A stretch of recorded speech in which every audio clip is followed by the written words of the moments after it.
તો તમામ મિત્રોને જય બાપા સીતારામ, તમારા બધાનું સ્વાગત છે આપણા આજના નવા મિની વ્લોગમાં. તો મિત્રો આપણને છે ને ગામડેથી એક એવોર્ડ ફંક્શન હતું, ત્યાંથી આપણને એવોર્ડ મળ્યા છે, જે હું તમને બતાવું હમણાં. એની ખુશીમાં આપણે કરીએ છીએ ભજીયાનો ઘરે પ્રોગ્રામ. આવી રીતે કંઈક ચટણી બનાવવામાં આવે છે, એમાં ઘણી બધી વસ્તુ એડ કરવામાં આવી છે.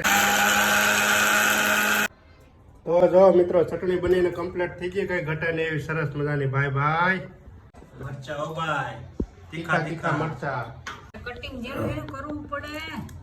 તો જો મિત્રો આવી રીતે કંઈક સર્ટિફિકેટ મળેલા છે, બે સર્ટિફિકેટ છે, જે હું તમને બીજા એવોર્ડ પણ બતાવી દઉં છું.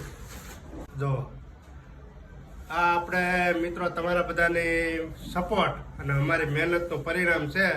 આપણને આ પહેલો એવોર્ડ મળેલો છે. જો એક આ બીજો એવોર્ડ છે. આ હિન્દીમાં બ્લોગ બનાવવાના એને મળેલો છે. मैं गाइस हिंदी में बनाता हूँ क्योंकि मुझे हिंदी बहुत अच्छी पसंद है, इसलिए मैं हिंदी में बनाता हूँ. એ ઉસકા સોરી કહે છે, આ એનો એવોર્ડ છે. આ એવોર્ડ વિશે શું કેવું તમારે? બસ તમારો બધાનો સપોર્ટ થી તો અમારા છોકરાને એવોર્ડ ઘેરે આવી ગયો છે.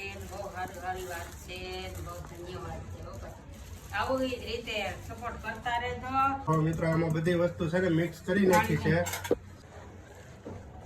જો મિત્રો આવી રીતના કંઈક ભજીયા બનવાનું કામકાજ ચાલુ થઈ ગયું છે. નાના મોટા અને આ બધો છે તો ઓહો એ ભજીયા જો કેવડો છે તવેલી નાની પડે એ ભજીયામાં. એમાં નાની પડે. બોસ છે બોસ. બહુ જ. પેલા મેં બોસ ને આગળ કર્યો મિત્રો, અને પછી એની સેના ને પાછળ કરી. નાના છે ને એની સેના છે. સેના બાકી કઈ ઘટે, બહુ મોટો ભજીયો. કઈ ન ઘટે, એક ભેગીનો બટવા દઈ દે.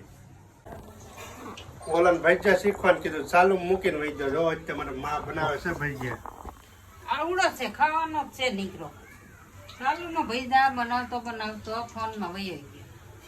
એને શીખવાડવા રાખ્યો તો. તમે ચોથી મિત્રો ઈ કેમ ખવડાવી શકે એમ છે? બનાવીને હાથથી બનાવીને કાનાભાઈ બનાવીને ખવડાવે અમને બધાને વહેલા ઉઠાડી. આપણે તો મિત્રો ભજીયાનું ગમે એમ થાય ખાવું તો રાતે 3 વાગે જાગીને બનાવ નાખ્યો. देखो ये हमारे दादाजी है और दादी माँ है, ये है पिताश्री है. देखो पहले उसको खिला देते हैं हम, बाद में हम भी टेस्ट करेंगे कैसा भजिया बना हुआ है. तो મિત્રો જો ભજીયા ફાઇનલી કમ્પ્લીટ થઈ ગયા છે ચટણીને. તો મિત્રો હવે ભૂખ લાગી એટલે ખાઈ લેવાનું છે ને બસ. આજના મિની વ્લોગમાં એટલો જ. વિડીયો ગમે તો લાઈક કરી દેજો, શેર કરી દેજો, અને મિત્રો એક સરસ મજાની કોમેન્ટ કરજો. ને હાલો બધા મિત્રો ભજીયા ખાવાનું ચાલો. બધાને ગુડ નાઇટ, જય માતાજી.